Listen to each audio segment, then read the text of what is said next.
ዴቪድ ራያ የመጣበትን መንገድ ራሱ ስንመለከት እኮ ከነን ሊግ ደረጃውላ እስከ መጫወት የደረሰ ግብ ጠባቂ ነበረ። ፒች ስፖርት የፕሪሚየር ሊጉን ዋንጫ ከማንቸስተር ዩናይትድ ጋር 5 ጊዜ ከፍ አድርጎ ማንሳት የቻለውና በ1998-99 ደግሞ የአውሮፓ ቻምፒዮንስ ሊግን ማሸነፍ የቻለው ቡድን አካል የሆነው ዝነኛው የቀድሞው ማንቸስተር ዩናይትድ ግብ ጠባቂ ፒተር ሽማይክል የሜዳ ላይ ሪፖርተር ሆኖ በሚሰራበት ሲቢኤስ ስፖርት በሙያ የሚመሳሰለውን አሁን ላይ የመድፈኞቹ ቁልፍ ተጫዋች የሆነውን ዴቪድ ራያ እንዲህ አለው። ምን አይነት የውድድር ዘመን ነው እያሳለፍክ ያለው? ባለፈው እሁድ በነበረ ፕሮግራም ላይ የሊጉ የአመቱ ምርጥ ተጫዋች ምርጫዬ አንተ እንደሆንክ ተናግሬያለሁ። ይሄን ደግሞ ላንተም ነግሬሃለሁ። የውድድር ዘመኑን ሙሉ አስገራሚ ብቃትን አሳይተሃል። ቡድንህን ለበርካታ ጊዜ አታድገሃል። አሁን ደግሞ ለቻምፒዮንስ ሊግ ፍጻሜ በቅተሃል። እስቲ ጉዞውን ይመስላል አጫውተኛለው። የእግር ኳስ ጠቢባን በሚፈሩበት ባርሴሎና የተወለደውና ገና 16 ዓመቱ ሳለ የእንግሊዙን ክለብ ብላክበርን ሮቨርስ የተቀላቀለው ዴቪድ ራያም ህልሜ እውን ሆኗል። ለኔ ብቻ ሳይሆን መላው የቡድኑ አባላት በውድድሩ ምንም ጨዋታ ሳንሸነፍና ብዙ ጎሎች ሳይቆጠርብን የተጓዝንበት መንገድ እጅግ አስደናቂ ነው ሲል ይመልሳል። በእውነቱ ከሆነ ለቻምፒዮንስ ሊግ ፍጻሜ መድረስ ለራያ በህይወቱ ከማይረሳቸው አጋጣሚዎች አንዱ ነው። ገና በ16 ዓመቱ ብላክበርን የተቀላቀለው ተስፈኛ ህይወት አልጋ ባልጋ ሆኖለት አይደለም አርሰናል የደረሰው። ብላክበርን ከገባ በኋላ በውሰት ሳውስፖርት ተልኮ በናሽናል ሊግ 3 ወራት ቆየ በኋላ ወደ ሮቨርስ ተመልሶ ከሻምፒዮንሺፕ እስከ ሊግ 1 ከፍታንም ዝቅታንም አይቷል። ንቦቹ የሚሰኙት ብሬንፎርዶች ጋር ደግሞ ከሻምፒዮንሺፕ እስከ ፕሪሚየር ሊግ በስኬት ጉዟቸው ቁልፍ ሆኖ ተጉዟል። በ2023 ደግሞ መድፈኞቹን ተቀላቅሎ ለ3 ተከታታይ የውድድር ዘመናት የሊጉ የምርጥ በረኝነት ክብርን መቀዳጀት ችሏል። ራያም ታዲያ ከፒተር ሽማይክልና ከነ ቴሪ ኦንሪ ከመሳሰሉ ሌጀንዶች ጋር በነበረው ቆይታ ያለፉትን ጊዜያት መለስ ብዬ ስመለከት ረጅም መንገድ ተጉዣለሁ፣ በራሴ በሚገባ ኮርቻለሁ ሲል የራሱን ጉዞ አድንቋል። ራያ አርሰናልን ለወሳኞቹ ዋንጫ ድሎች ያበቃው ይሆን? እሱን ጊዜ ይፈተዋል። ግን በስካሁኑ ጉዞው ቁልፉ ተጫዋች እንደነበር መካድ አይቻልም። ዴቪድ ራያ ስፔናዊው የግብ ዘብ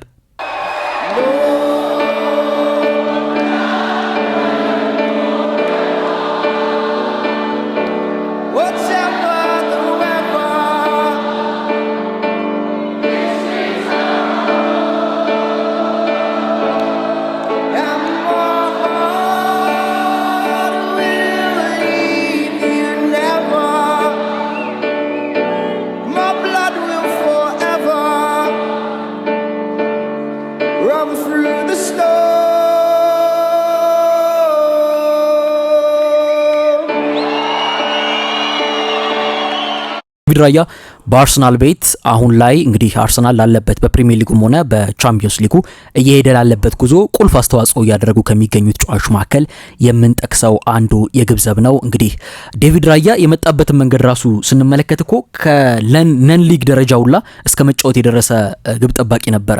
ከፕሮፌሽናል ሊጎች ይልቅ ራሱ የመጀመረበትን መንገድ በሳውስፖርት የጀመረበትን መንገድ ከዛ ደግሞ ከብሬንትፎርድ ጋር ከሻምፒዮንሺፕ ውስጥ ከፕሪሚየር ሊጉ የተጓዘበትን መንገድ አሁን በአርሰናል ቤት ለ3 ተከታታይ ጊዜ ጎልደን ግላቡን ዘንድሮም እንግዲህ ገና ጨዋታዎቹ ሳይጠናቀቁ 3 ጨዋታዎች ይቀሩ 17 ያክል ጨዋታዎች ላይ ጎል ስላልተቆጠረበት እንግዲህ ጎልደን ግላቡን እሱ ነው ያሸነፈውና እንግዲህ ስለ ራያ በርካታ ነገሮችን ነው ማንሳት የምንችለው። በተለይም ይሄ ተጫዋች የቀደም ሲልም ጠቅሼዋለሁ አይደል፣ እነዚህ በእግር ኳስ ጠበብቶች የሚፈሩባት በባርሴሎና የተወለደ መሆኑ ቀጣይ ራሱ ዓለም ዋንጫ ላይ እንድናየው ራሱ የሚያጓጓ አይነት ሆኖ ተመልክተናል። በዓለም ዋንጫ ከኡናይ ሲሞን ጋር የሚያደርገው ፉክክር ይጠበቃል። አሁን ማንን ይመርጣሉ አሰልጣኙ ሉዊስ ዴላ ፎንቴ?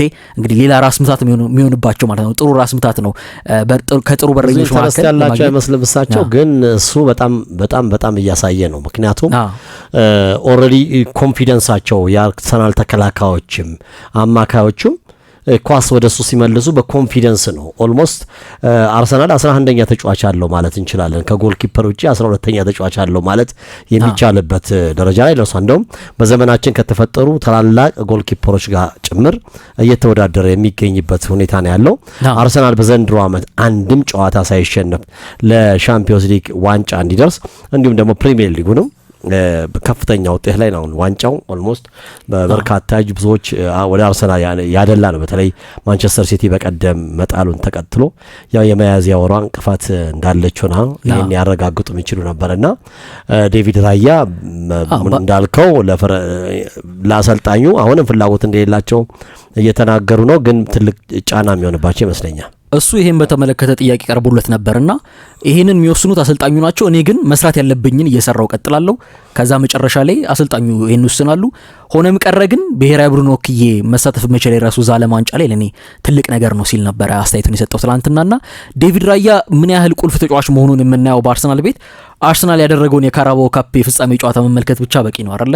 እዛ ጨዋታ ላይ ኬፓ ነበር የገባው፣ ኬፓ አሪዛባላጋ። ኬፓን በነገራችን ላይ ተጠባባቂ የሆነ ራሱ አሁን ለሶስተኛው ዋንጫው ነው የቻምፒየንስ ሊግ ዋንጫው ነው የተደረደረ ያለው። ቼልሲ ቤት በተጠባባቂ ሆኖ የቻምፒየንስ ሊግ ዋንጫን አሳክቶ ነበረ። ሪያል ማድሪድ ቤት አሳክቷል። አሁን እንግዲህ አርሰናል የሚያሳካ ከሆነ ደግሞ ሶስተኛው ይሆናል ማለት ነውና እንግዲህ የራያን ሚና እዛ የራያን ማጉደል እዛ ጨዋታ ላይ ተመልክተናል ኬፓ አሪዛባላጋ ከገባ በኋላና ራያ ነበር አርሰናል በጣም በርካታ የአርሰናል ደጋፊዎች እኛም እንዳየ ነው የሚያስቆጭ ነበር። ምክንያቱም በኬፓ ስተት ነው የጠፋውና እዛ ላይም ምናልባት አንድ አሰልጣኝ ትልቅ ውጤት ሲያመጣ በስተቶችም እየታጀበ ነው። አልፎ አልፎ ስተት ይኖራል። በተለይ አርቴታ ላይ በርካታ ትችቶች የመጡበትና በተጨማሪ በድጋሚ በፕሪሚየር ሊጉ ራሱ በማንቸስተር ሲቲ እንዲሸነፍ መንገድ የቀደደበት ነበር። ያ አጋጣሚ የምንዘነጋው አይደለም።